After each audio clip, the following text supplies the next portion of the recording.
শুভ সকাল। আমাদের প্রতি সপ্তাহের মতো শুক্রবার আজ গুড ফ্রাইডে। চারুকলা প্রশিক্ষণার্থীদের জন্য এটা হচ্ছে গুড ফ্রাইডে। যাই হোক, আমাদের আজকের বিষয়ে প্রথম পিরিয়ড চারুকলা তত্ত্বীয়।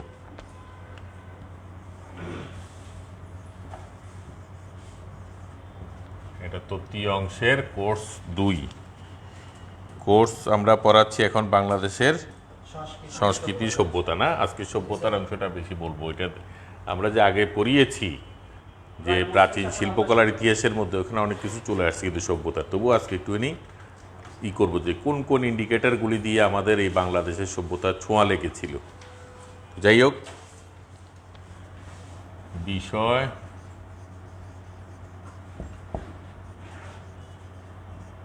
বাংলা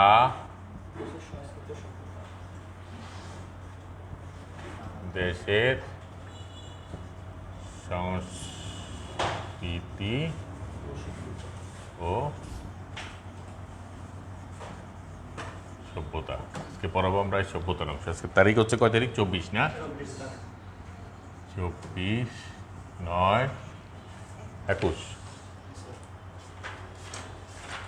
তুমি গেলে তাড়াতাড়ি আসতে পারতা। আপনারা যতটুকু সম্ভব নোট করে নেবেন, বাদ বাকিগুলি আসলে এখানে ধারাবাহিকভাবে বলতে গেলে অনেক কথাবার্তা, এই জন্য যেইটা দরকার সেই অংশগুলি একটু লিখে নেবেন এখানে। এই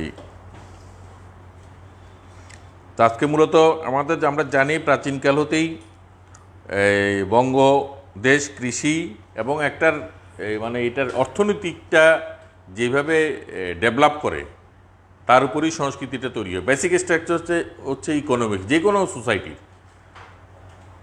ভিতরের কাঠামো হচ্ছে রাজনৈতিক মানে যে রাজনৈতিক সংস্কৃতি গড়ে ওঠে অর্থনীতির উপর ভিত্তি করে। এর রাজনীতি হোক আর সংস্কৃতিও গড়ে ওঠে সেইভাবে গড়ে ওঠে। এই জন্য আমাদের এখানে কৃষি প্রধান দেশ ছিল, এই জন্য তার সাথে মিলিয়ে আমাদের সংস্কৃতি তৈরি হয়েছে। এবং কৃষি নির্ভর সভ্যতাটা আমাদের এখানে সবচেয়ে দক্ষিণ পূর্ব কৃষি নির্ভর সভ্যতাটা কম হয়েছে। শিল্প বিপ্লবের ছোঁয়া, যেমন বিদেশিরা শিল্প বিপ্লব করেছে কৃষির উপর নির্ভর করে।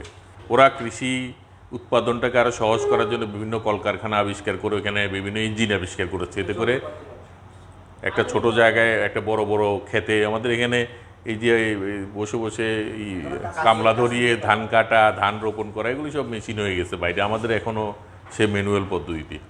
এই জন্য শিল্প বিপ্লবটা না হওয়াতে এখানে সভ্যতার ছোঁয়াটা কম লেগেছে। শিল্পের উন্নতির সঙ্গে সঙ্গে বাংলাদেশের বাণিজ্য যথেষ্ট প্রসার লাভ করেছিল। শিল্প বলতে এখানে মানে ওরকম ইন্ডাস্ট্রিয়াল ডেভেলপমেন্টটা বেশি হয় নাই, কিন্তু টুকটাক যে কুটির শিল্পের মতো কিছুটা ডেভেলপড হয়েছিল। যে স্থল ও জলপথে উভয় পথে আমাদের বাণিজ্যের আদান প্রদান হতো। আচ্ছা, এখন আমাদের এই সভ্যতার ক্ষেত্রে যেটা প্রধান যে দিকটা, আমাদের এই অঞ্চলটাকে আমরা এই বাংলার অঞ্চলটাকে প্রাচীন জনপদটা কি, যে 1000 বছর আগে থেকে যে সমস্ত এলাকায় মানুষের বসবাস শুরু হয়েছে সেটাকে আমরা বলি জনপদ। তো এরকম যেমন ধরেন এখন আপনারা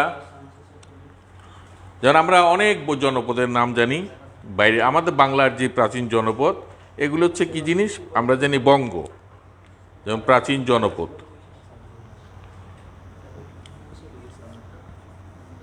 প্রাচীন জনপদ যেখানে প্রাচীনকাল থেকে মানুষের বসবাস করা শুরু করেছে। তার মধ্যে যেমন ধরেন একটা হচ্ছে বঙ্গ, যেটা সবচেয়ে বেশি বিখ্যাত। এই বঙ্গ জনপদটা তাহলে আমরা যে বলি এটা আসলে কোন জায়গাটা? এই বঙ্গ জনপদটাও কোনটা? তাহলে বর্তমানে আমরা কোন জায়গাটাকে কেন্দ্র করে এই জনপদটা, যেমন এটার মধ্যে এখন প্রাচীন জনপদটা বর্তমান হচ্ছে যে এখানে ঢাকা, ফরিদপুর, তারপরে হচ্ছে বাকেরগঞ্জ, ফরিদপুরও তো ঢাকা আর ফরিদপুর, এই বিশেষ করে পদ্মা নদীর অববাহিকায়, পদ্মা এবং এই যমুনা নদীর অববাহিকায় যে মানুষের বসবাস শুরু হয়েছে, এটা হচ্ছে এই জন্য বঙ্গটা হচ্ছে বর্তমান। এগুলি মানে বর্তমানের সাথে মিলিয়ে যদি আমরা ইতিহাসটাকে একটু পর্যালোচনা করি তাহলে মনে থেকে যায়। বর্তমান হচ্ছে ঢাকা আর হচ্ছে ফরিদপুর, পাশাপাশি না? পদ্মা নদীর এপার আর ওপার, পদ্মা নদীর এপার আর ওপার। এদিকে পুরান ঢাকা টাকা নিয়ে একটা সভ্যতা গড়ে উঠেছে, জনপদ গড়ে উঠেছে, আর ওদিকে কলকাতাকে কেন্দ্র করে একটা জনপদ, ওদিকে ওই পাশে ওই যে যেখানে কুষ্টিয়া টুষ্টিয়া নিয়ে টিয়ে আছে না পদ্মা নদীর উপর, ফরিদপুর। এই ঢাকা ফরিদপুর এটা খালি হয়ে যায় কেন?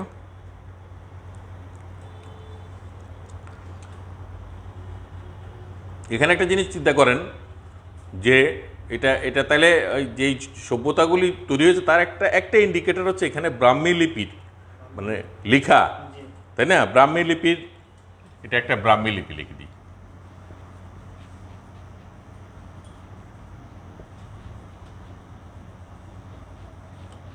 এই গেল এটা। তারপর হচ্ছে কি জনপদ? বঙ্গের পরে হচ্ছে পুন্ড্র। পুন্ড্র আমরা তো জানি যে পুন্ড্রবর্ধন টর্ধন যেগুলো হয়েছে না, এইগুলি ওই নামের থেকে হয়েছে, কিন্তু বর্তমানে আমাদের দেশে এই রাজশাহী, বগুড়া, রংপুর, দিনাজপুর। পুন্ড্র হচ্ছে, আপনারা একটু লিখে ফেলেন, আমি বেশি লিখলে আবার সময় চলে যাবে, পরে অন্য জায়গায় যাওয়া যাবে না। পুন্ড্র হচ্ছে রাজশাহী, বগুড়া, ওই সমস্ত এলাকা, মানে বরেন্দ্রভূমি অঞ্চল যেটা পুরাতন, ওখানে নদীবাহিত এলাকা বেশি নেই। তার আগে থেকে যেমন সাঁওতাল টাওতালরা এসে ওখানে বসবাস শুরু করছিল, অনেক হাজার বছর আগে থেকে ওইখানে গড়ে উঠেছিল। রাজশাহী আর হচ্ছে বগুড়া, অনেকে বগুড়াও বলে, যাই হোক। আর এছাড়াও আছে রংপুর, দিনাজপুর, কাছাকাছি, এই জন্য না লিখলাম না। রাজশাহী, বগুড়া, রংপুর, দিনাজপুর, এবং এগুলি পুরাতন, ওখানে প্রাচীনতম নগর আমরা দেখেছি না, ওখানে নগর সভ্যতাগুলি পাওয়া গেছে না, রাজশাহীর পাহাড়পুর, তারপরে বগুড়ার মহস্তানগড়, হ্যাঁ প্রাচীন নগর সভ্যতা না? পাহাড়পুর আর হচ্ছে মহস্তানগড়। তার মানে ওইখানে যে নগর সভ্যতা গড়ে উঠেছে তার আগে থেকেই যদি ওখানে যদি জনবসতি না থাকতো তাহলে কি গড়ে উঠতো? গড়ে উঠতো না। এগুলি কিন্তু আপনাদের শর্ট কোশ্চেন বিভিন্ন জায়গাতে ইম্পর্টেন্ট, হ্যাঁ। এই জিনিসগুলি আপনারা, এগুলি আপনাদের সিলেবাসের ভিতরেই, এই জিনিসগুলি আপনারা একটার থেকে একটা রিলেটেড, এখানে একদম ইন্ডিকেট করে বলে দেয় নাই যে প্রাচীন সভ্যতার কোন দিকটা আমি, এই সভ্যতা যে গড়ে উঠছে তার একটা ইন্ডিকেটার এখানে। তাহলে আমরা যে জনপদগুলি বলছি, তাহলে জনপদ হচ্ছে যে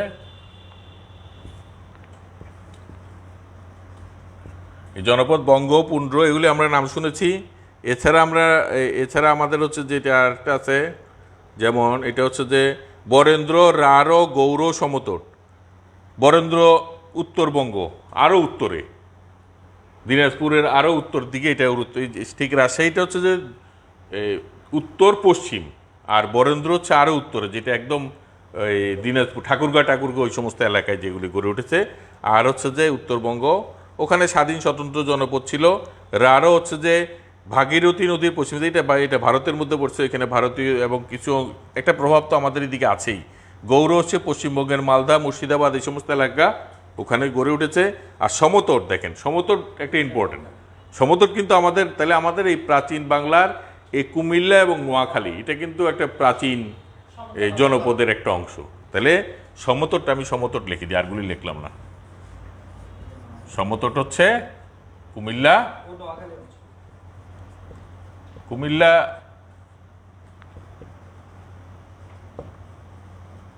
আপনার নোয়াখালীর সাথে কোন জায়গার না যোগাযোগ ছিল? আপনি নোয়াখালী বলে আসে যদি মাইজে চিন্তা করেন হবে না। আপনি নোয়াখালী বলতে ছিল সে আগের পুরাতন নোয়াখালী, হাতিয়া, তারপর আমাদের রামগঞ্জের দিকের এগুলি অনেক সেই কত আগে গান্ধী এসেছিল, তারও আগে থেকে জনপদ ছিল চৌমুনিকে কেন্দ্র করে। আপনি দেখেন ব্রিটিশ আমলের তৈরি করে রেল লাইন, এগুলি কেন ছিল? তার মানে এখানে উৎপাদন, এবং ব্রিটিশরা তো সেখানেই রেল লাইন তৈরি করেছে যেখান থেকে তারা ইনকাম করতে পারছে।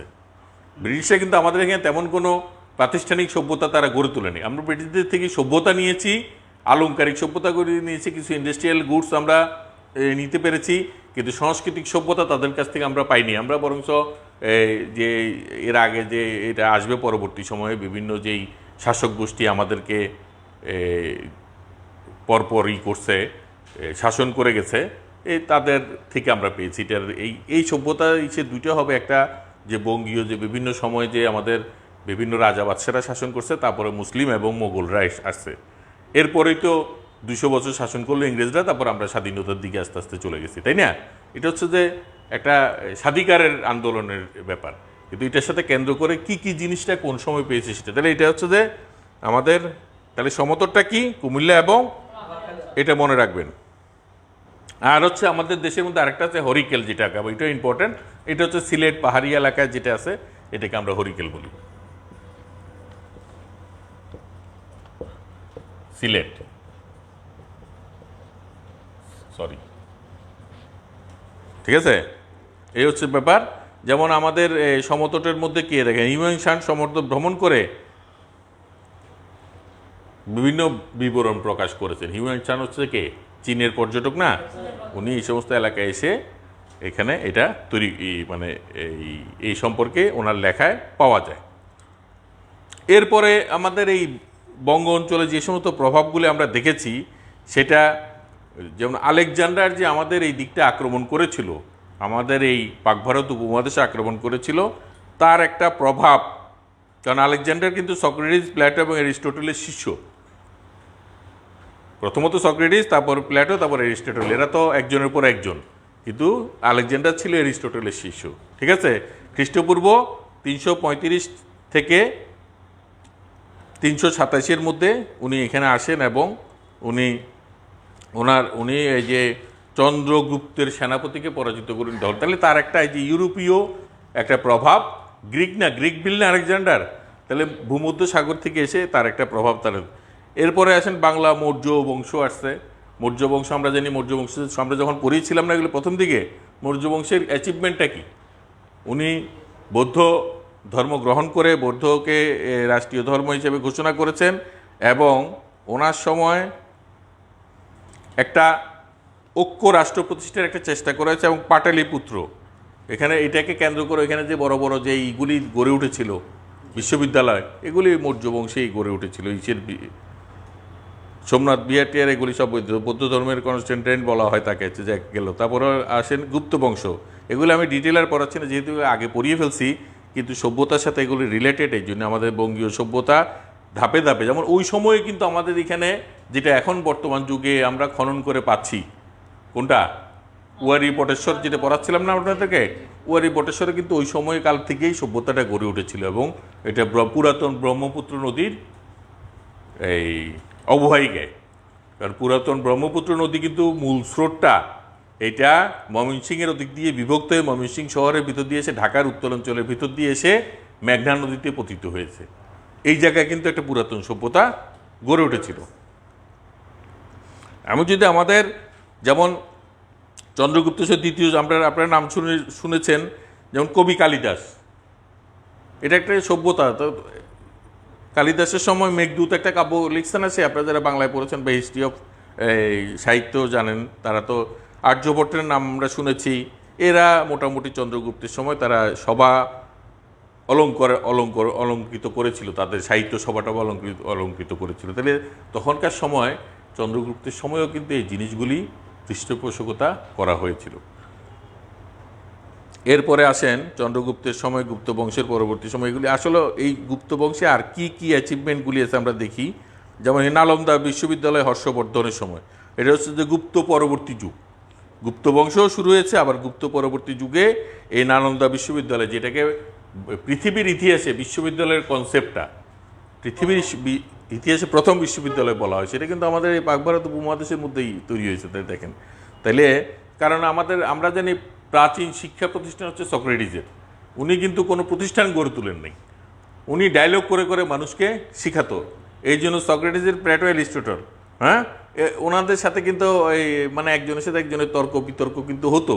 এই জন্য দুইজনে দুই রকম করে প্রতিষ্ঠান গড়ে তুলেছে, প্ল্যাটো, অ্যারিস্টটল। তারপরে প্ল্যাটো এবং অ্যারিস্টটল দুইজনের দুই দর্শন, দুজন কিন্তু সক্রেটিসের ছাত্র, কিন্তু দুইজনের দুইভাবে করতে দেবে। দুইজনের দুইটাই স্কুল ছিল। স্কুল বলতে মানে পড়াশোনার জন্য ওদের তখন তো গুরুগৃহ, গুরুর সাথে বসে এইভাবে করতো। তার একটা হ্যাঁ হ্যাঁ হ্যাঁ কোনটা বুঝলাম না আমি। হ্যাঁ হ্যাঁ, ও কোর্স খ, কোর্স ক আজকে তো শেষ, কোর্স ক আমি তো এখন ক করাচ্ছি, ক তো এখন ইসে ধরেন আর আছে কি আমাদের আজকে এটা শেষ হলে সভ্যতার ইতিহাসটা আরেকটা ক্লাস বাকি থাকবে, ওটা যদি এটা যদি পড়ে ফেলে ওনারা কোনো সমস্যা নাই।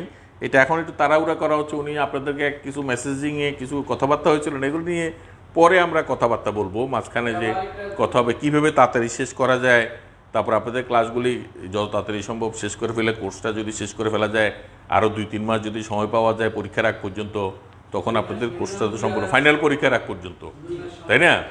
এখন ওনাদের মানে কোর্স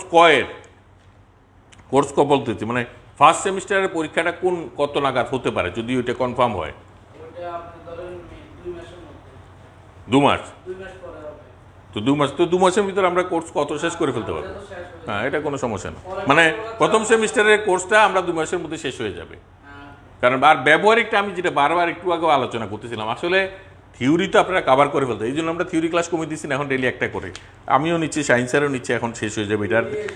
আর আমাদের এই কোর্স খ যেটা, সেটা কিন্তু আমাদের রিসার্চের সাথে রিলেটেড, মানে কোর্স অন্যান্য যে কোর্সগুলি আছে, যে স্কেচ, পেন্সিল স্কেচ, জলরং, যে কোর্সগুলি আছে সেটার সাথে রিলেটেড শিল্প মাধ্যম উপকরণ, ওটা তো আমরা এমনি ওই প্র্যাকটিক্যাল ক্লাসটা করতে গিয়ে কোনটাতে কী লাগছে আমরা জানি, খালি আপনারা খালি টুকে রাখবেন যে এটা করতে গিয়ে এটা লাগছে, এটা করতে গিয়ে এটা লাগছে, এটা এইভাবে করতে, এটা এইভাবে বাস। যেমন কিছু কিছু কোর্স আছে এখনও শুরু করিনি আমরা, যে প্র্যাকটিক্যালের মধ্যে ওগুলি করতে কী কী লাগবে, এই জন্য আপনারা শিল্প মাধ্যম উপকরণ হিসেবে ওগুলি খেয়াল রাখবেন। এই জন্য কোর্স ক্ষয়ের ইম্পর্টেন্টের দিক হচ্ছে ব্যবহারিকটা। হ্যাঁ, আমরা কোর্স ক্ষয়ের আর বেশি ক্লাস করাবো না, এটা যদি পর্যালোচনা করে দেখবো, যদি দরকার না হয় করাবো না, কারণ পরবর্তী সময় আমরা যখন কোর্স এই যে ড্রয়িং, স্কেচ এগুলি যখন করাবো তখন ওইটা কভার হয়ে যাবে। কিন্তু history of civilization, history of art, এটা কিন্তু ওই ব্যবহারিক ক্লাস করে এটা কভার হবে না, হয়তো আলোচনায় অনেকে আনে, কথাবার্তা আনে, কিন্তু এটা কভার, এই জন্য এগুলি কিছু কিছু জিনিস জানতে হবে। আবার মাঝে মধ্যে কিছু কথাবার্তা চলে আসে যেগুলি আপনাদের শর্ট কোশ্চেনে হয়তো চলেও আসতে পারে, এগুলি আবার কিছু অপ্রাসঙ্গিক মনে, এগুলি বললাম না, এগুলি আগে সব পড়ে ফেলছি, এই জন্য আমি জাস্ট এখন টাচ করে যাচ্ছি।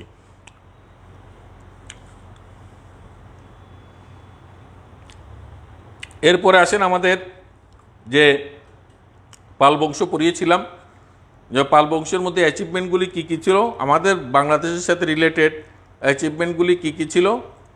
এখানে যেমন ধরুন রামসাগর, এই যে পাল বংশের সর্বশেষ রাজা সে কে? রামপাল ছিল। তাহলে আমরা দিনাজপুরে যে রামসাগর দেখি সেটা কিন্তু তার সময় খনন করা হয়েছিল, এবং তার সময় বিখ্যাত গ্রন্থ রামচরিত্র, এটা তার সময় রচিত হয়েছে। আর পাল বংশের আরেকটা ইম্পর্টেন্ট দিক ছিল, আপনাদেরকে পাল বংশ যখন পড়িয়েছিলাম, যে তাল পাতার উপরে যে মিনিয়েচার পড়েছিলাম না, মিনিয়েচারটা কি? মিনিয়েচার সম্পর্কে বলছি না, যে ছোট ছোট করে ইলাস্ট্রেশনের মতো করে ছবি আঁকা, লেখার সাথে একটা রামায়ণ লিখছে, তার সাথে যেমন এই মিনিয়েচার কিন্তু আমাদের চর্যাপদেও আছে, বলছি না এগুলি আমাদের পালে যখন চর্যাপদ যখন পরিচিত তখন বলি, তো আপনারা তো ভুলে যান, তো এইগুলি মানে খেয়াল রাখতে হবে। তাহলে এর ভিতর দিয়ে আমাদের গেল এই জিনিসগুলি। এরপরে আমরা জানি যে মুসলিম শাসন ব্যবস্থা শুরু হয়েছে, এটা নিয়ে ডিটেল মুসলিম, মোগল এবং পরবর্তী সময় নিয়ে আরেকটা ক্লাস আগামীতে হবে। এখন আমরা যে এই যে চেঞ্জগুলি হচ্ছে মুসলিম শাসন ব্যবস্থায়, মূলত প্রাতিষ্ঠানিক যেই ইগুলি, আমরা কিন্তু যত স্থাপত্য বাংলাদেশে পুরনো স্থাপত্যগুলি, বৌদ্ধ স্থাপত্যের পরবর্তী সময়ে আমরা বাংলাদেশে এবং ভারতে, বিশেষ করে বাংলাদেশে আমরা যে সভ্যতাগুলি, প্রাতিষ্ঠানিক সভ্যতাগুলি গড়ে উঠেছিল, বড় বড় এই যে 7 গম্বুজ মসজিদ বলেন, হাসান মঞ্জিল বলেন, এগুলি কিন্তু সব কিছু এই ব্রিটিশ পিরিয়ডে টুকটাক হয়েছে, যেগুলি জমিদারি প্রথার কারণে হয়েছে, আর বেশিরভাগ সবগুলি মুসলিম শাসন ব্যবস্থায় বড় বড় কেল্লা টেল্লা এগুলি গড়ে তুলেছিল তারা। হ্যাঁ, পরবর্তী সময় ব্রিটিশরা এসে ওগুলি দখল করেছে, ওগুলি দখল করে তারা ওখানে তারা তাদের দুর্গ তৈরি করেছে, কিন্তু এটা তাদের তৈরি করা তেমন কোনো জিনিস নয়। আমরা আজকে আসলে এগুলি শেষ করে ফেলি, এরপরে থিওরি ক্লাসে আমার যেমন এখানে লেখা আছে 2-3টা ক্লাস, এই জন্য এখানে আর বেশি ক্লাস টাস নেওয়ার দরকার নাই। আমরা এখানে ধরে মুসলিম শাসন ব্যবস্থার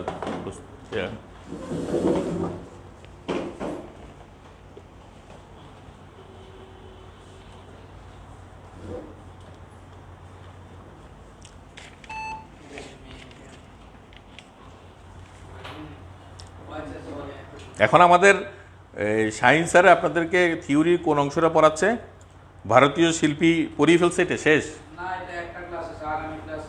আর পরে তো আর দিকতে মারা পাশ্চাত্য শিল্প, পাশ্চাত্য শিল্পের উৎপত্তি ও গুরুত্ব, এটা নিয়ে 2টা ক্লাস আছে। 2টা ক্লাসে পাশ্চাত্য শিল্প, পশ্চিমা শিল্প, আমরা এখানে একটা ক্লাস নিলেই আমাদের হয়ে যাবে।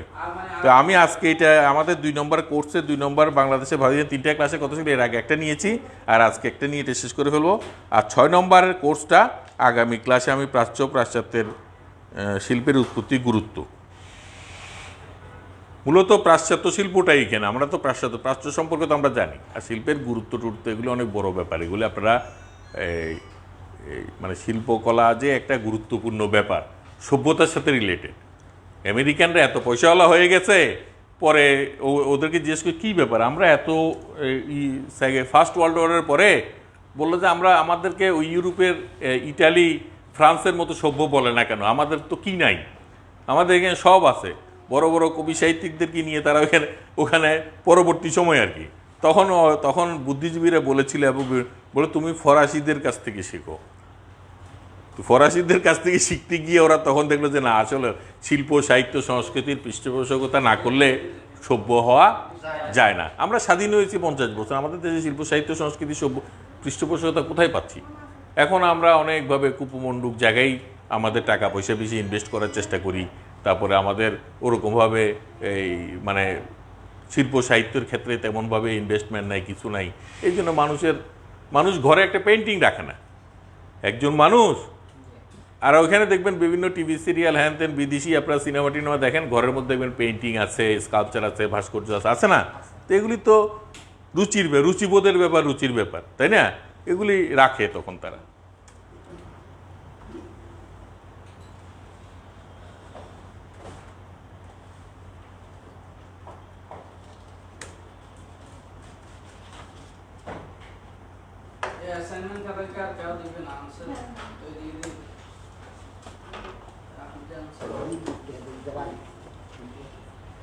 পাসওয়ার্ড ভুলে যাই।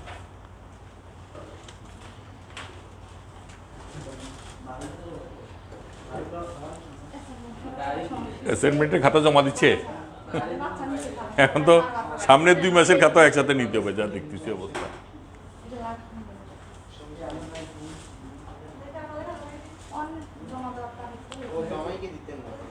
না, আমি আজকে ভেবেছিলাম যে আপনাদের এই ক্লাসটা একটু বিস্তারিতভাবে নিব, কিন্তু আমি এটাকে সংক্ষিপ্ত করে ফেলছি, করে এখন পরে মুসলিম শাসন ব্যবস্থা কী ধরনের ডেভেলপমেন্টগুলি হয়েছে তার সভ্যতাগুলি একটু করানোর চেষ্টা করতেছি।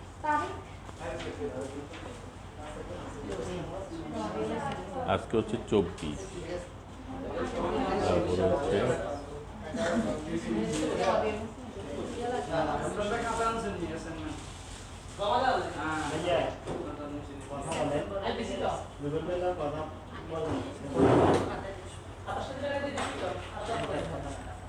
তাহলে আমরা দেখলাম যে আমাদের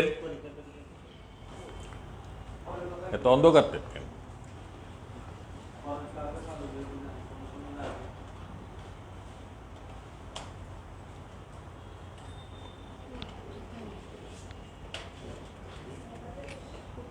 আমরা দেখলাম আমাদের যে এর আগের এই বিভিন্ন মানে হিন্দু রাজাদের যে প্রাচীন বাংলায় আমাদের শাসন ব্যবস্থায় কোনটা কোনটা হয়েছে, তার আগে বৌদ্ধ ধর্ম, বেশিরভাগ বৌদ্ধ এবং হিন্দুদের মধ্যেই এই ক্লেশগুলি ছিল। সেই জন্য এখানে সভ্যতাটা কিছুটা এই কী হয় মানে স্থিতিশীল হয়ে গেছে। এরপরে সেই সুযোগে এসে এখানকার বিভিন্ন সময় ওই সুযোগে এসে এখানে আমরা দেখব এখন যে যে সমস্ত এই মুসলিম শাসকগণের সময় কিছু ডেভেলপমেন্ট হয়েছে, আমরা সেইগুলি উল্লেখ করব। এখানে আহামরি পুরো ইতিহাস পড়ানোর কিছু নেই, আমরা তো ইতিহাস পড়ছি না, আমরা যেটা পড়ছি সেটা হচ্ছে তখনকার সময় যে সংস্কৃতির যে উল্লেখযোগ্য দিক সেটা। তাহলে প্রাচীন জনপদ তো গেল আমাদের, এই জনপদের পরে আমরা আসো এখানে আসেন মুসলিম শাসন ব্যবস্থায়। যে মুসলিমরা যে আসছে তারা তো সভ্যতা নিয়ে আসছে, কারণ অপেক্ষাকৃত সভ্য না হলে, কোনো কিছু অপেক্ষাকৃত উন্নত না হলে কি কেউ কারো জায়গা দখল করতে পারে না। আর সবচেয়ে বড় ব্যাপার যে আসছে, এসে কিন্তু তারা আমাদের সভ্যতা এত উন্নত ছিল, তারা আমাদের সাথে মিলেমিশে গেছে, একমাত্র ইংরেজরা পারেনি। আমরা এই জন্য বলি না যে বাংলা, বিহার, উড়িষ্যার স্বাধীন অধিপতি নবাব সিরাজদৌল্লা, এই যে গত ক্লাসে বললাম না, সিরাজদৌল্লা তো আমাদের দেশীয় কোনো বংশধর না, তারা তো সেই মুঘল এবং মুসলিম শাসনের ধারাবাহিকতায় তারা এখানে বংশ স্থায়ীভাবে রয়ে গেছে, কিন্তু তারা আমাদের সাথে মিলেমিশে যাওয়াতে তারা আমাদেরই লোক হয়ে গেছে। এই জন্য আমাদের সভ্যতার ইতিহাসের মধ্যে তাদের এটা পাওয়া যায়। আর যাই হোক, এরপর আমরা দেখি এখানে দেখেন এই আমাদের এখানে প্রথম যেই ইরা আসছিল, যে আমরা জানি মোহাম্মদ বিন কাসেম, তারপরে মোহাম্মদ গজনবী, তারপর মোহাম্মদ ঘুরি, এরা বিভিন্ন এদের পরে এখানে আমি তাদের সময় তেমন সময় এখানে শুধু মোহাম্মদ গজনবীর সময়ে যেমন সুলতান মাহমুদ ভারতে 17 বার আক্রমণ করে এবং গুজরাট অবস্থিত সোমনাথ মন্দির এটা দখল করে নেয়, এবং সোমনাথ মন্দির তো সেই বুদ্ধদের সময় করা। তারপরে হচ্ছে যে আপনার যে ফেরদৌসি প্রাচ্যের হোমার যেটাকে বলা হয়, তার সময় একটা যোগাযোগ ছিল প্রাচ্যের সাথে, হ্যাঁ, এবং আল-বেরুনি তো নাম শুনেছেন, বিখ্যাত অঙ্কবিদ, গণিতবিদ, ওদের সাথে একটা যোগাযোগ রেখেছিলেন। এখানে আমি কুতুবউদ্দিন আইবেকের সময় কুতুব মিনার তৈরি হয়েছিল। এগুলি হচ্ছে যে আমাদের যে সভ্যতার একটা, আবার দিল্লির সালতানাত বলতে যেটা দিল্লিকে কেন্দ্র করে, যে দিল্লির শাসন ব্যবস্থাকে কেন্দ্র করে যে শাসন ব্যবস্থা তৈরি হয়েছে, আমি খালি কোন সময়ে কি গড়ে উঠেছিল সেটা আপনারা তুলে রাখবেন। হ্যাঁ, যেমন এখানে এর আগে বললাম না যে এখানে এই যে মোহাম্মদ গজনবীর সময় এখানে ফেরদৌসি, যাকে প্রাচ্যের হোমার বলা হতো, কবি ফেরদৌসির নাম শুনেছেন না, তার বিখ্যাত গ্রন্থ শাহনামা কাব্যগ্রন্থ, তাহলে এটা গজনবীর সময় এগুলি ছিল। এগুলি একটু উল্লেখ করি না, এগুলি কিন্তু আপনাদের শর্ট কোশ্চেনে চলে আসতে পারে। কুতুবউদ্দিন আইবেকের সময় তেমন কিছু দেখছি না। তারপরে মানে আমাদের সাহিত্য সংস্কৃতি বিষয়ক তেমন কিছু দেখছি না। নতুন শিক্ষানীতিতে আমাদের বিষয়টার নাম কি বর্তমানে? বুঝলাম না। নতুন যে শিক্ষানীতিটা হয়েছে আমাদের চারুকলার বিষয়টার নাম কোনটা, যে 12টা বিষয় আছে? এটা চারু ও কারুকলা। না না, মানে আধুনিক যে নামগুলো আছে ওটা কোনটার ভিতরে পড়ে? ও নতুন 10 নম্বরে আছে, ওইটা শিল্প সাহিত্য। সাহিত্য না, শিল্প সংস্কৃতি, শিল্প সংস্কৃতি। ওখানে চারুকলা আছে, সঙ্গীত আছে, আরো কি কি থাকতে পারে হয়তো টুকটাক। ওই যে এখন ওই আমাদের যে ডিসি সারের যে একটা স্কুল হচ্ছে না, ওখানে দেখলাম সব বিষয়ে মানে সঙ্গীতের টিচারও খুঁজছে, চারুকলা টিচারও খুঁজতেছে, এরকম আর কি। হ্যাঁ,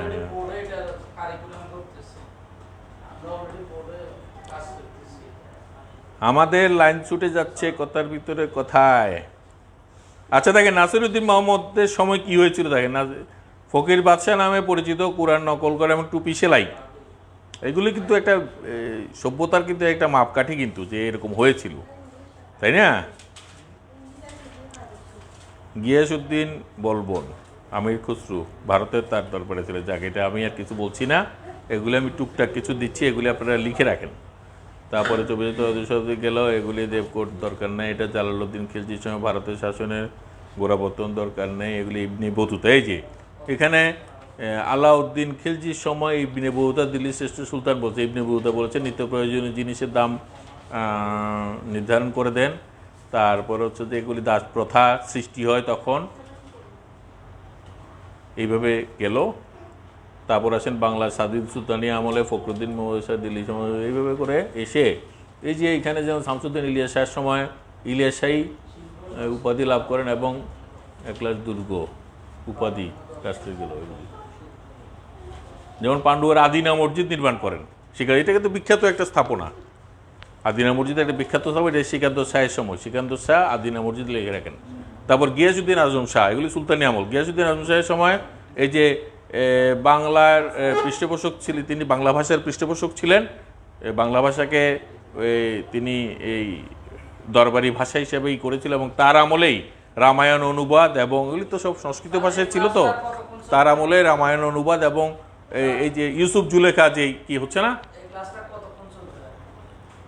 কেন, হ্যাঁ আপনি এই ক্লাসটা তো আমাদের এই পর্যন্ত টাইম, 10:30 পর্যন্ত টাইম না, তাই 10:30 মানে 10টা আর কি, এই 20 পর্যন্ত, আর 10 মিনিট তো ব্রেক, তারপরে অন্য আর প্র্যাকটিক্যালগুলি শুরু হবে। আচ্ছা, এখন কতক্ষণ 20 মিনিট 20 মিনিট, আচ্ছা, ঠিক আছে। তাহলে 15 মিনিটের ভিতরে চলে আসেন। গল্প করা শুরু করলে কোনখান দিয়ে টাইম চলে যায় বলা যায় নাকি।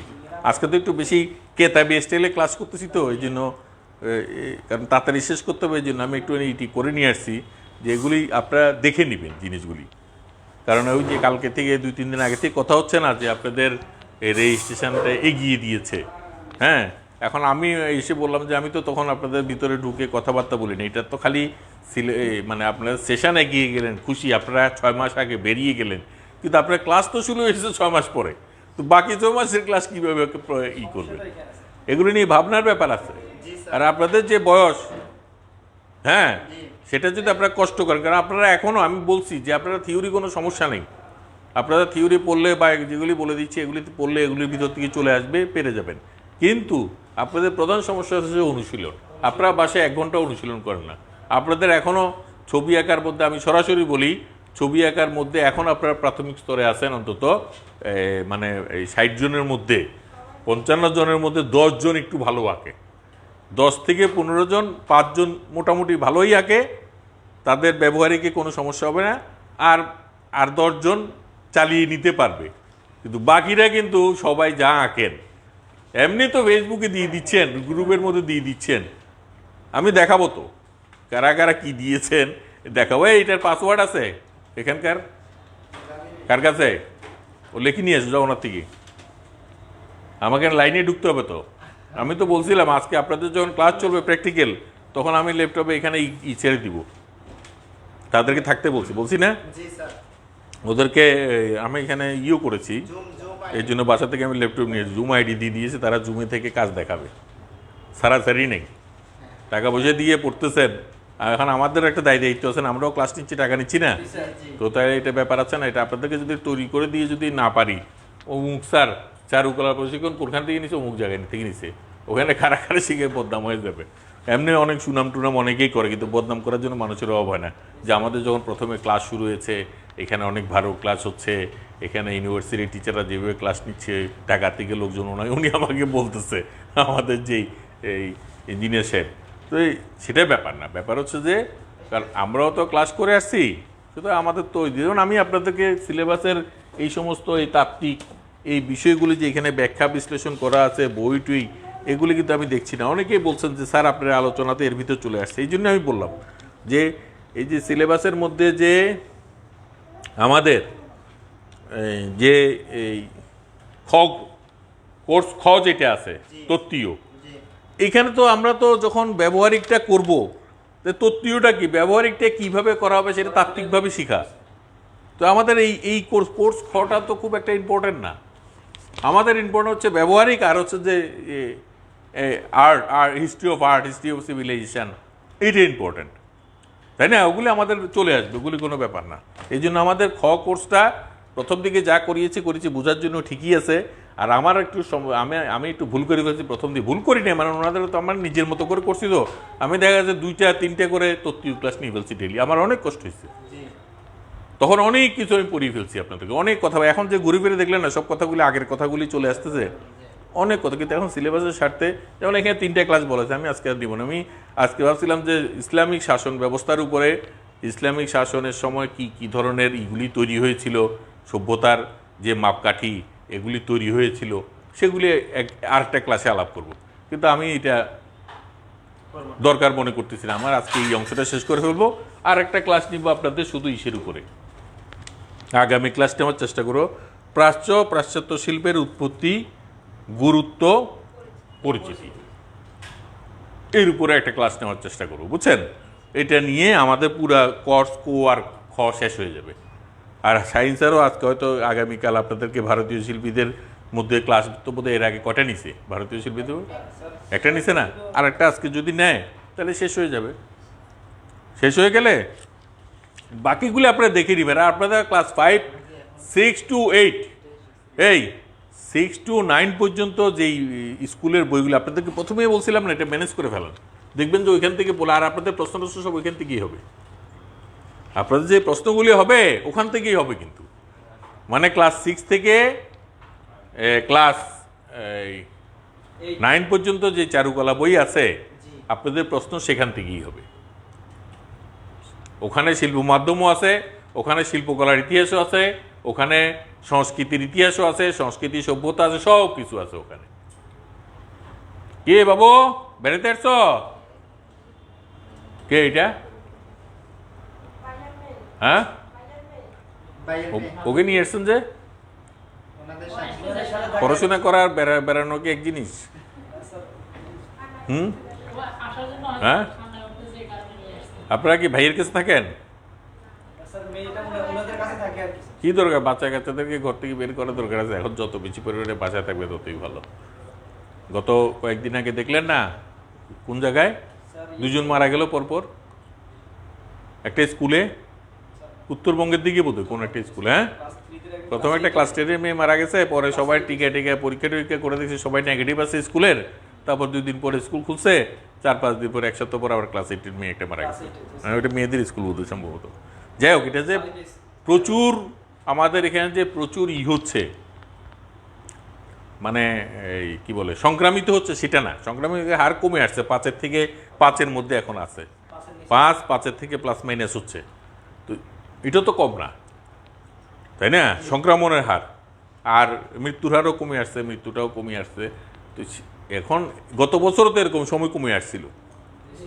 এই কমা মানে যে আরেকটা ঢেউ আসবে না সেটা তো না, মেসাকার করে দিচ্ছে না। আমরা তো কি কারণে যে আমাদের এখানে কেন হয়েছে বা না হয়েছে, আমাদের এখানে প্রোটেকশনের কারণে, ওয়েদারের কারণে, বিভিন্ন কারণে আমাদের এখানে একটা বা আস্তে আস্তে যে একটা জিনিস দুর্বল হয়ে যায় না, আপনি যখন হিমালয় পর্বতে উঠবেন আপনার অনেক শক্তি ক্ষয় হয়ে যায় না, সেই চীন থেকে ইউরোপ ঘুরে আমাদের এখানে আসছে ভাইরাসের বংশধররা, তো এই দুর্বল হয়ে যাচ্ছে না? এটাও একটা দিক, এটাও একটা দিক না দূরত্ব। কারণ এটা তো বার্মা হয়ে আসতে পারেনি, বার্মা হয়ে আসলে তো আমরা মেসাকারে যে তাড়াতাড়ি আক্রান্ত হইতাম। কারণ এদিকে বিশাল গ্যাপ, পাহাড়ি এলাকায় মানুষের জনবসতি কম, এই জন্য এদিকে আসছে ইউরোপ হয়ে। কারণ ইউরোপের সাথে হোয়াং প্রদেশের একটা বিরাট যোগাযোগ ছিল, প্রচুর মানুষ আসা যাওয়া করে। দুইটাই, একটা হচ্ছে ব্যবসায়িক নগরী আর ইউরোপ হচ্ছে পর্যটন নগরী। এই দুইটাতে এরা তো অনেক পরে বন্ধ করছে সব, এরা তো ভাবতেই পারে না লকডাউন। ইউরোপ লকডাউনের কথা ভাবতেই পারে না, হাজার হাজার লক্ষ লক্ষ ডলার ওদের ক্ষতি। ফ্রান্স, ইটালি, এদের তো বেশিরভাগ সব পর্যটনের উপর তৈরি করা, প্রাচীন আমল থেকে লক্ষ লক্ষ ডলার ওইখানে তারা এই আয় করে ডেলি, তাই না? ব্যাপারটা ছিল রামায়ণ বাংলায় অনুবাদ হয়েছিল। আরেকটা জিনিস দেখেন, ইরানের কবি হাফিজের সাথে পত্রালাপ হয়েছিল, এই সমস্ত ডকুমেন্টগুলি পাওয়া গেছে। ইরান হচ্ছে পারস্য, তাই না? তাহলে ইরানের গেল এখানে, এই যে এখানে আরেকটা আছে, যেমন ধরুন এগুলি কিন্তু আমাদের সভ্যতার এক একটা ইন্ডিকেটার। যেমন আলাউদ্দিন হোসেন শাহর সময় কি হয়েছিল, স্বাধীন সুলতান শ্রেষ্ঠ তার হচ্ছে ভারতের আরব সাগরের এখান দিয়ে কালিকট বন্দরে, বুঝতে পারতেছেন? ম্যাপ না বুঝলে হবে না। দেখেন, এই হচ্ছে পৃথিবী, ঠিক আছে?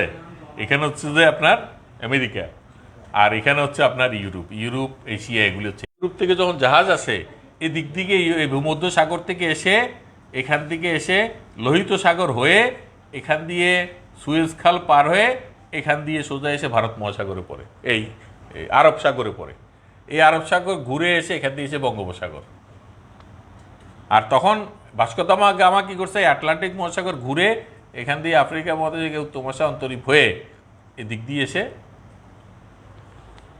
আচ্ছা, তাহলে অনেক দূর। আর এখান দিয়ে অনেক রাস্তা অনেক শর্ট হয়ে গেছে না? এরপরে পানামা খাল হয়েছে, সুয়েজ খাল হয়েছে, অনেক কিছু, এখন আর পুরো সব কিছু ঘুরে আসতে হয় না। এগুলির সাথে এগুলি রিলেটেড।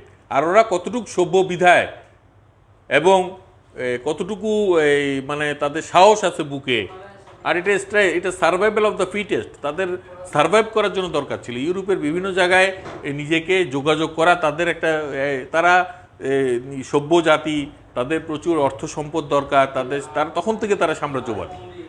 তারা অনেক জায়গায় শান্তি শৃঙ্খলা নষ্ট করে নিজেরা দখল করে নিছে। অস্ট্রেলিয়া কি সম্পূর্ণ ইউরোপীয় ঈদেরকে দিয়ে বিভিন্ন যাদেরকে দেশান্তর বলতো আর কি, এদেরকে দ্বীপান্তর, ইউরোপের বড় বড় ওই মস্তান টাইপ যারা অপরাধী তাদেরকে আর্মস টার্মস দিয়ে অস্ট্রেলিয়া পাঠাইতে, বলে যাও তুমি দখল টখল করে এখানে রানীর পতাকা উড়াও, অথচ তাদেরকে শাস্তি দিচ্ছে। আর ওখানে পুরা স্থানীয় জাতিদেরকে ধ্বংস করছে। আমেরিকাও তাই হলো না, রেড ইন্ডিয়ানরা নাই এখন। রেড ইন্ডিয়ানদেরকে তারা দখল করলো না, তারা ধ্বংস করে দখল আমাদের এখানে এসেও চেষ্টা করছে কিন্তু পারেনি, কারণ আমাদের এখানে জনবহুল ছিল, আমাদের এখানে আরও উন্নত ছিল। পরে তারা আমাদেরকে কিভাবে শোষণ করবে, শাসন করবে সেটাই চিন্তা করছে, আর ওইভাবে করে সংস্কৃতির মধ্যে আগ্রাসন করতে পারে নাই। পর্তুগিজ বলতে কাদেরকে বোঝায়? পর্তুগাল।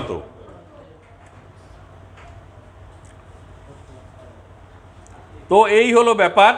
আর একটু সংক্ষিপ্তভাবে বলতে গেলে, যেমন এখানে যেটা আসে সেটা হচ্ছে আমরা দেখি, যেমন আমাদের এখানে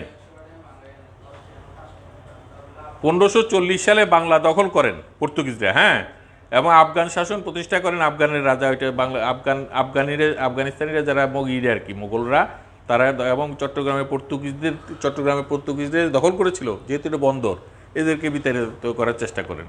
যেমন উন্নয়নের পদক্ষেপগুলি কী কী নেওয়া হয়েছিল ওই সময়, সেটা হচ্ছে ভারতের মুসলিম শাসনের ইতিহাসে দ্বিতীয় বড় যাক। এই সময় উন্নয়নের পদক্ষেপগুলি নেওয়া হয়েছিল গ্র্যান্ড ট্রাঙ্ক রোড, আমরা জানি, যেটা হচ্ছে যে নারায়ণগঞ্জের সড়কি আজম, নারায়ণগঞ্জ থেকে একেবারে কি পর্যন্ত,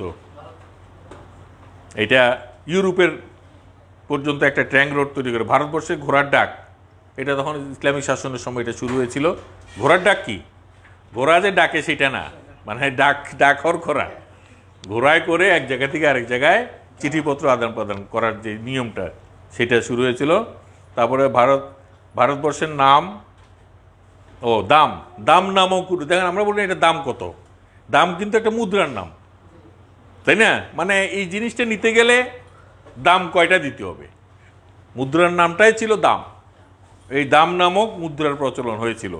তাও দিল্লি থেকে ইংরেজদের বিতরণ করেছিল, তখনও ইংরেজরা পুরোপুরি করতে আফগান দুর্গ নির্মাণ করেছিল, ঢাকা কেন্দ্রীয় কারাগার নির্মাণ হয়েছিল, কবরদায়িত্ব জায়গায় এগিয়ে গেল। এই জিনিসগুলি হচ্ছে আমাদের আন্ডিগারে। আর আমি চেষ্টা করব এগুলি আপনাদেরকে ছোট ছোট জিনিসগুলি যতটুকু পারি আমি তথ্যগুলি সরবরাহ করার জন্য পরীক্ষার আগে থেকে। এখন দিলে তো কেউ পড়বেন না, এগুলি অনলাইনে হারাই যাবেন, কারণ কেউ গ্রুপে ঢুকে আপনারা লেটেস্ট যেটা আছে সেটাই দেখে, পুরোটাতে দেখা, সমস্ত কিছুকে দেখা, এগুলি মানে ইসের ধারে কাছে নেই। আমরা কিন্তু যে প্রথম দিকে আমি যে থিওরি ক্লাসের, আসলে ব্যবহারিক ক্লাসের চাপে, ওই থিওরি ক্লাসের প্রথম দিকে যে আপনাদেরকে 50-60টা যে প্রশ্ন দিয়েছিল, তার কিন্তু কিছু বাকি রয়ে গেছিলো, আলোচনা করতে পারিনি। তারপর আরও 2টা, এখন ওনার আমাদের যে গ্রুপে, ফেসবুক গ্রুপে কিন্তু 2টা প্রশ্ন সবার উপরে সবসময় থাকে, তাই না? একটা ধারণা, এটা কিন্তু সবসময় এখানে উপরেই থাকে। এগুলি নিয়ে আলোচনা করব, আরও পরে একদিন করে ফেলবো, এগুলি কোনো ব্যাপার না। তো যাই হোক, আমরা আগামী ক্লাসে যাব। এখন আমাদের এই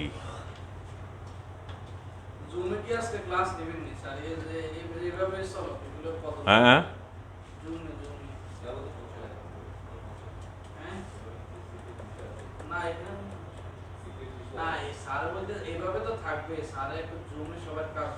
আজকের কোনটা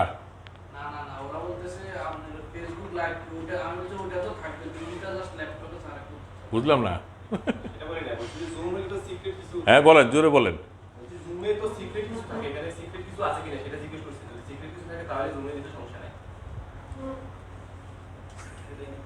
খুব তাড়াতাড়ি দিয়েছেন। হ্যাঁ বলেন। আমি বলছি যে জুমে নিলে আমাদের এখানে পার্সোনাল কোনো বিষয়ে আলোচনা হবে কিনা, সেই জন্য যদি সবাই দেখেন। জুমে নেওয়ার ব্যাপারটা হচ্ছে, জুমটা কিছু না, আমি তো জুমে বসে বসে ওদের সাথে কথা বলতে পারবো না। আমাদের কাছে আপনারাই ইম্পর্টেন্ট। আমার কাছে জুমে ক্লাস নিচ্ছি না, জুমে আমি দেখবো কে কে ক্লাসে উপস্থিত আছে। কারণ আমি বারবার বলতেছি, আপনারা যখন অনলাইনে ক্লাস করবেন, আপনারা ফাঁকিবাজ। আপনারা যারা আসেন না তারা এখানেও ফাঁকি দিচ্ছেন, যারা বাসায় থাকছেন তারাও ফাঁকি দিচ্ছেন। কেন? প্র্যাকটিক্যাল ক্লাসের জন্য আপনারা এখানে একটা সুযোগ পাচ্ছেন। স্যাররা যেভাবে দেখাচ্ছে, বা আমরা যেভাবে কাজ করতেছি, বা সবাই যেভাবে কাজ করতেছে, আমরা আলোচনা করতেছি, বিভিন্ন কথাবার্তা আসতেছে, আপনারা ওই 1 ঘন্টা, দুইটা পিরিয়ড 2 ঘন্টা, এই 2 ঘন্টা আপনারা আপনার বাসার সব কাজ বন্ধ করে দিয়ে চেয়ার টেবিলের মধ্যে আপনারা থাকেন না। আজকে সব নতুন নতুন মুখ দেখা যাচ্ছে। আমি জুমে নিতে বলছি এই কারণে যে আমি চেষ্টা করব, কারণ জুমের প্রতি আমি খেয়াল দিয়ে তো ক্লাস নিতে পারবো না আপনাদের, তাহলে আপনাদের প্রতি অবিচার করা হবে। আমি ক্লাস নিব আপনাদের, এই জন্য এটা অনলাইন আছে, এটা অনলাইনে আছে ক্লাস, এইটাই। কিন্তু আমি জুমে এখান থেকে থাকবে, আমি দেখবো যে কে কে ওখানে ইন করেছে, কার কার ছবি দেখা যাচ্ছে। আমি বলবো যে এখন আমরা যে এই প্র্যাকটিসটা করলাম, শুনেন,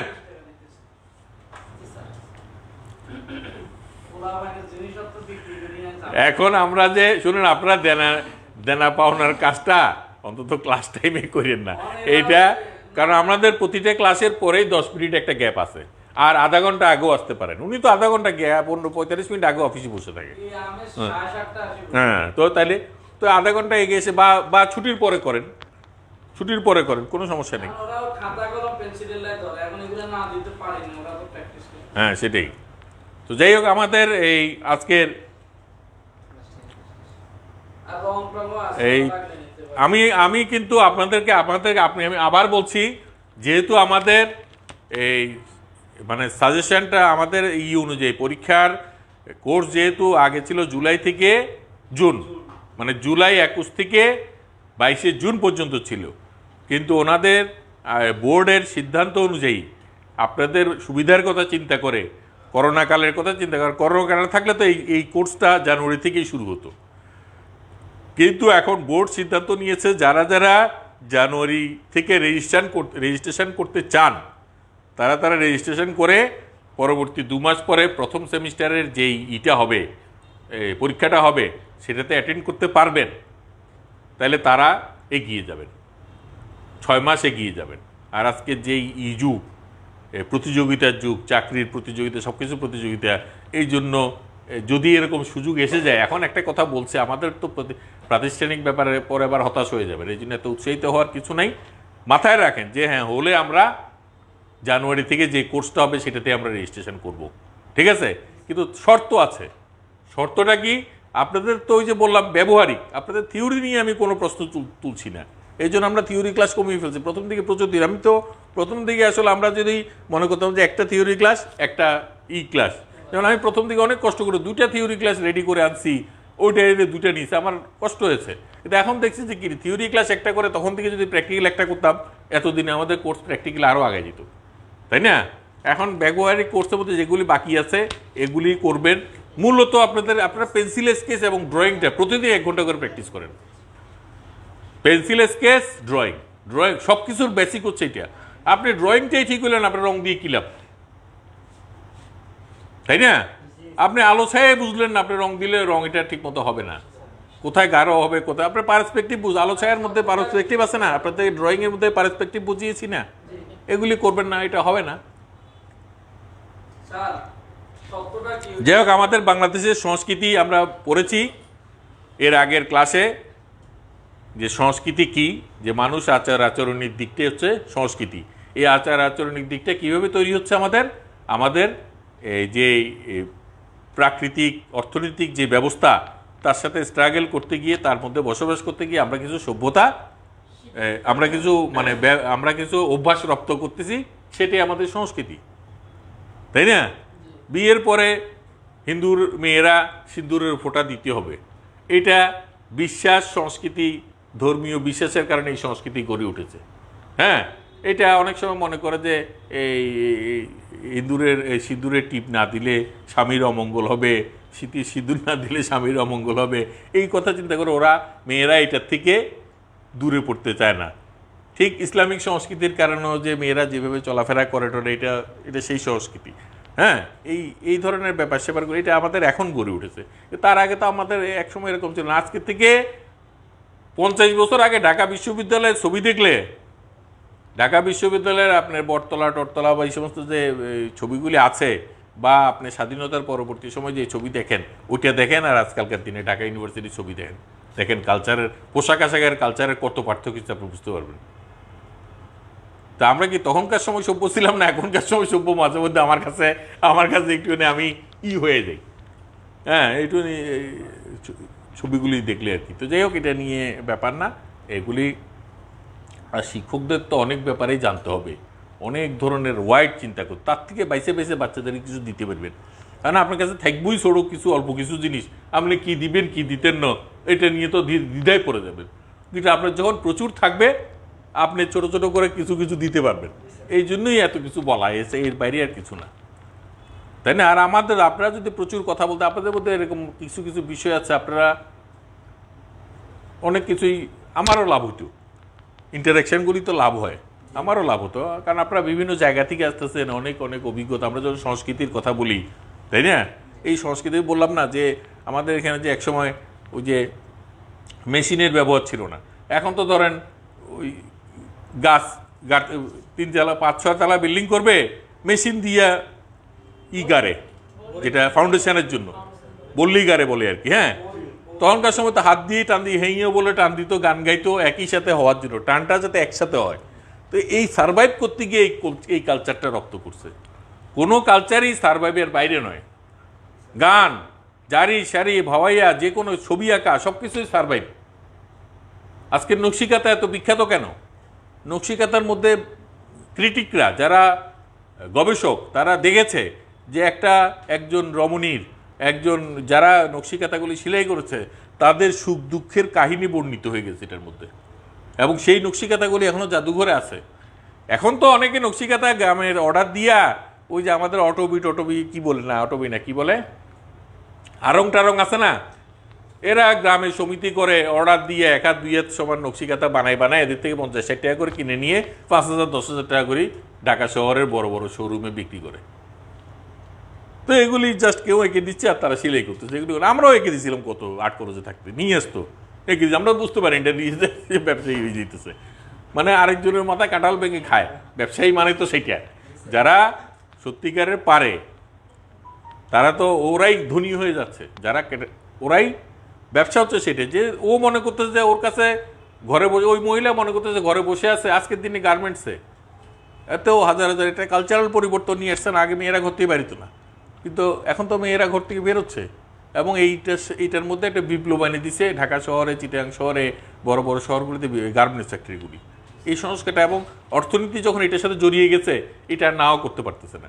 একটা মেয়ে ঘরে বসে থাকতো, কিছু করতো না, হ্যাঁ, পরে দেখলো যে এখানে গেলে সে মাসে 700-800 টাকা পাচ্ছে, এরপরে দেখলো যে 7,000-8,000 টাকা পাচ্ছে। আর আমাদের এখানে এটা কেন হচ্ছে? এটাও সেই সাংস্কৃতিক কারণে হচ্ছে, যেটা অর্থনীতির কারণে হচ্ছে। যে আমেরিকানরা চিন্তা করে একটা শ্রমিককে আমি যদি 1 বছর 1 ঘন্টা কাজ করে আমাকে $10 দিতে হবে, আর এই $10 সমান হচ্ছে যে 700 টাকা। আর এই 700 টাকা দিয়ে আমি একজন শ্রমিককে, বাংলাদেশের একজন শ্রমিককে আমি প্রায় 1 সপ্তাহ কাজে লাগাতে পারবো, তাই না? এইভাবে করে এই জন্য এই পরিবর্তনগুলি, এই অর্থনৈতিক কারণে এখানে এই কাজগুলি তৈরি হয়েছে। এই কাজের কারণে একটা সাংস্কৃতিক একটা পরিমণ্ডল তৈরি হয়েছে। এখন আর নারী পুরুষ সবাই কাজ করে, এটা নিয়ে আর বিতর্ক টিতর্ক সৃষ্টি করার কোনো সুযোগ নেই, কারণ এটা এখন মানে অর্থনীতির সাথে ঢুকে গেছে, তাই না? এই উন্নয়ন সংস্কৃতি হচ্ছে এই জিনিসটাই, এছাড়া আর কিছু না। তো যাই হোক, আমাদের বাংলাদেশের সংস্কৃতি সভ্যতা নিয়ে আর যদি কোনো প্রশ্ন থাকে, আগামী ক্লাসে থিওরি ক্লাস যখন হবে, আপনাদের দিক থেকে যদি কোনো কথা থাকে, তাহলে যে কোনো ব্যাপার কোর্স কতে যে কোনো ব্যাপার নিয়ে আমি এমনি একটা ক্লাস নিব আর কোর্স কর, সেটা হচ্ছে পাশ্চাত্য শিল্পের উৎপত্তি ও গুরুত্ব পরিচিতি। এইটা হয়ে যাওয়ার পরে এরপরে কিন্তু তিনোটাই আমি প্র্যাকটিক্যাল ক্লাস নিব।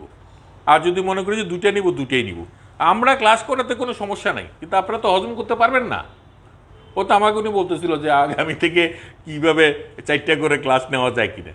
আমার ক্লাস নিতে সমস্যা নেই। আর ব্যবহারিক ক্লাসে তো অপেক্ষাকৃত ইটা কম, মানে যেই কথা বলতে হয় কম, তো জাস্ট পরিচিত। আর এগুলি আমাদের এই ইসের সাথে রিলেটেড। এবার আমাকে যদি বলে যে আপনি শাড়ি পরে চলেন, আমি চলতে পারবো না। আমি প্যান্ট শার্ট পরে, ঠিক আছে, আমাকে যদি ব্যবহারিক ক্লাস যদি বলে যাবে 4 ঘন্টা ব্যবহারিক ক্লাস 5 ঘন্টা করার, পারবো, কোনো সমস্যা নেই। ব্যবহারিক ক্লাস তো আপনারা করবেন, আমি জাস্ট একজন করে ধরে কোথায় কি ভুল হচ্ছে, কোথায় কি ঠিক করতে হবে এগুলি দেখাবো। এখানে আমার পরিশ্রম না, এটা আমার ক্রিয়েশন আছে। হ্যাঁ, আবার হ্যাঁ, আচ্ছা, দেখা যাক। তো যাই হোক, এই আগামী ক্লাসে পাশ্চাত্য শিল্পের উৎপত্তি ও গুরুত্ব পরিচিতি, এটা নিয়ে একটা ক্লাস করবো। এখানে 2টা ক্লাস লেখা আছে, দরকার নেই, একটা ক্লাস করবো, বাকিটা আপনারা দেখে নেবেন। আজকের এই প্রথম পিরিয়ডটা আমি যে বাংলাদেশের সংস্কৃতি সভ্যতা, আশা করি আপনাদের সাথে ক্লিয়ার হয়ে গেছে। শুধু এই কোর্স না, এরপরে এর বাইরে যে কোনো ব্যাপার নিয়ে যদি কোনো আলোচনার ব্যাপার থাকে, কোনো কিছু করতে চান, আগামী থেকে ক্লাসে থিওরি ক্লাসের মধ্যে আপনারা যদি ব্যবহারিক ক্লাস করবেন, তখনই থিওরি নিয়ে আলোচনা করে যাবে। ধন্যবাদ। আগামী ক্লাসে আপনাদেরকে শুভেচ্ছা এবং অগ্রিম স্বাগতম জানিয়ে আমি শেষ করছি।